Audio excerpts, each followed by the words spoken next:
Working out what's in our rivers requires a kind of science done in waders, not just with test tubes in labs. We'll go into the river bit, the centre section there.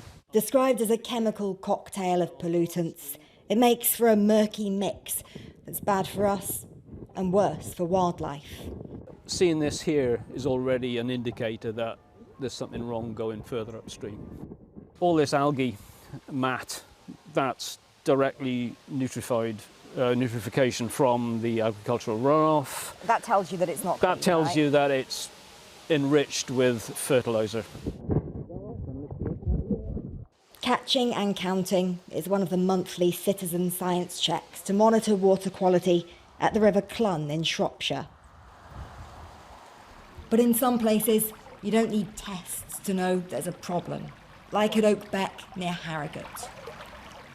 Normally somewhere for leisurely dog walks, picnics and nature watching. Not so inviting, with dead fish in the water. We don't yet know why. We don't know the cause.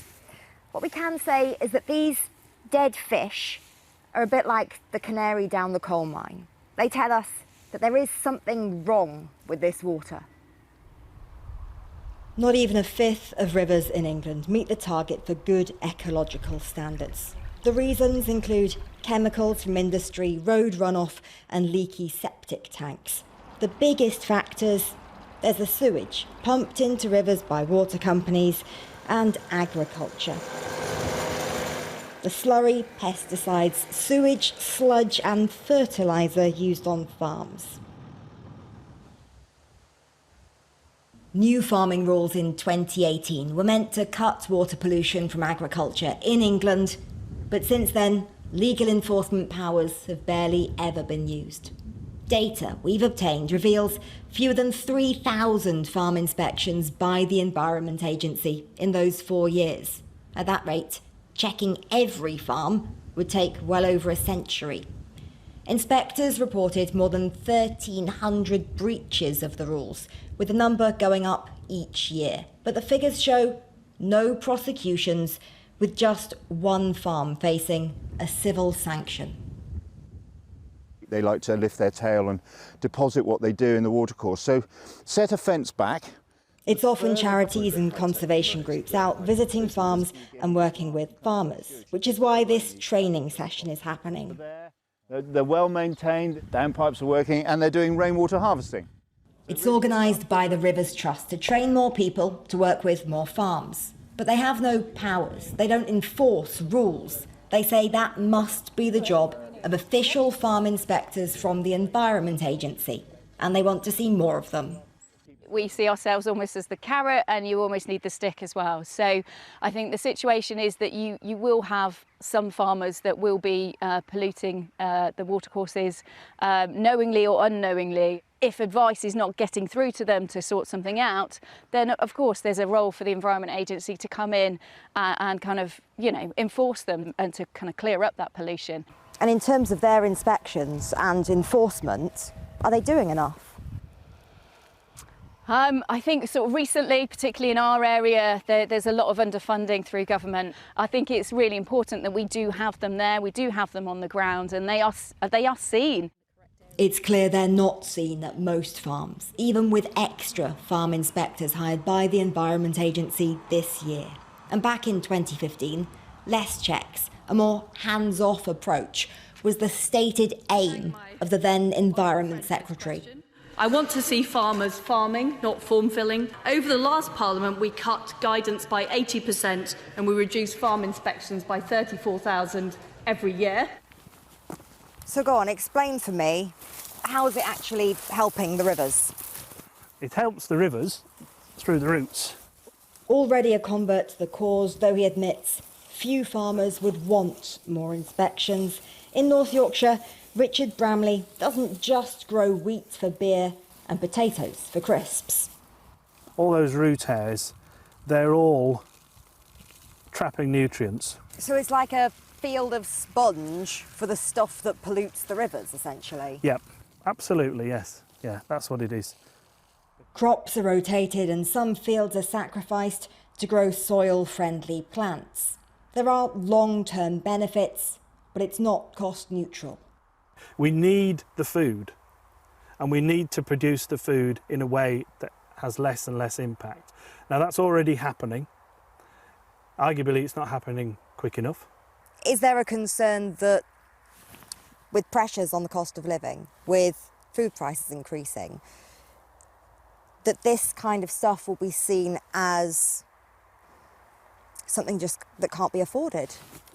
It's possible on farm. There's an awful lot of, there's price pressure on everybody, but there's price pressure very much on farming as well. We've seen a huge increase in the cost of electricity and fertilisers and fuel and all these things that are needed to produce food. Back in Clun, the results are in. 0.25 parts per million. In the spring, levels of some pollutants spiked. Nitrates went up to 100 times the level at the start of the year. The results now show rivers can recover, but without consequences for polluters. The bigger picture, according to Dave, is still a depressing one. So from what you're seeing in terms of the damage that's being done, there's a need for enforcement, is there? Yes, straightforward. Human nature being how it is, if you can get away with something, you would probably do it without any penalty. So we need agencies who have deep concerns about our waterways, our natural environment, ecology. We need those organisations to have teeth. Teeth in the form of rules and the power to fine or prosecute rule breakers, according to the Environment Agency, isn't always proportionate. In a statement, they say their staff give advice and work with farmers to reduce waste pollution. 4 years into the new rules, though, pollution remains a problem. Well, joining me now is Fergal Sharkey, the punk singer turned environmental campaigner, and Philip Dunn, chair of the Environmental Audit Committee and Conservative MP for Ludlow in Shropshire, and the River Clun is in his constituency. Fergal Sharkey first. In your view, is it budget cuts to environmental protection, or is it a government drive to reduce red tape that's mainly going wrong here, or something else? I think what you're witnessing is a simple case of lack of political oversight, a failure of regulation. As the former chair of the regulator Ofwat explained to Parliament a matter of weeks ago, farming and the water industry is now responsible for 90% of all pollution in English rivers. And it's simply a system in collapse. As you've illustrated, a former Secretary of State boasting to Parliament about cutting farm visits by 34,000 a year. In recent months, the Chief Executive of the Environment Agency has had to admit to Parliament they were ordered by DEFRA not to enforce the farming regulations for water. DEFRA, quite simply, is now plagued with dogma, complacency, and is managing to redefine the notion of the polluter pays to one of it pays to pollute. Right. Well, let me put those. That's quite a charge. Let me put that to Philip Dunn. Do you agree with that assessment that it's this ideological commitment, really, of the government and the department formerly headed by Liz Truss to remove all this red tape? Is that at the root of the problem here? Well, Fergal and I go back the last 2 or 3 years. We've been very much on the same side, trying to clean up our rivers. So it's good to be on your programme with him this evening. I have to say, I am also a farmer, so I do understand the pressures that your clip was showing farmers to be under. And I also would say no farmer sets out to pollute their watercourses. Nobody is deliberately, or very, very, very few people would be deliberately trying to pollute the watercourses. I think what we've seen in some watercourses, in particular, it's noticeable in the Wye and Lug catchments, which is actually on the edge of my farm, is on the edge of that catchment, has been a build-up of phosphorus, in particular, phosphates and nitrogen over the years as a result of spreading, in particular, chicken litter, but also other fertilisers across the fields, which can flow into the rivers when there's heavy rain events shortly after they've been seeded. And that creates a residue of this material, which is going to lead to algae blooms for some time. And that's a thing that's been building up for years. Given that you are a farmer and you're therefore speaking from a position of knowledge, shouldn't the blame be laid at the farmers who are behaving irresponsibly rather than the government who, you know, has a legitimate motive in trying to reduce red tape and get farmers to focus on food production in a cost of living crisis? Well, I think it's not particularly fruitful to look back historically at what and who should be blamed for the situation we're in. I think what we need to be focused on is how are we going to resolve this situation now and in future. And there is clearly a role for regulation. There's clearly a role for government in encouraging best practice in agriculture as best practice by water companies for the bits that they're responsible for. And I think the Environment Agency has typically taken the view they need to investigate to understand what is going wrong, but they may try to encourage farmers initially to put it right rather than to seek to prosecute. Prosecution generally has been a last resort.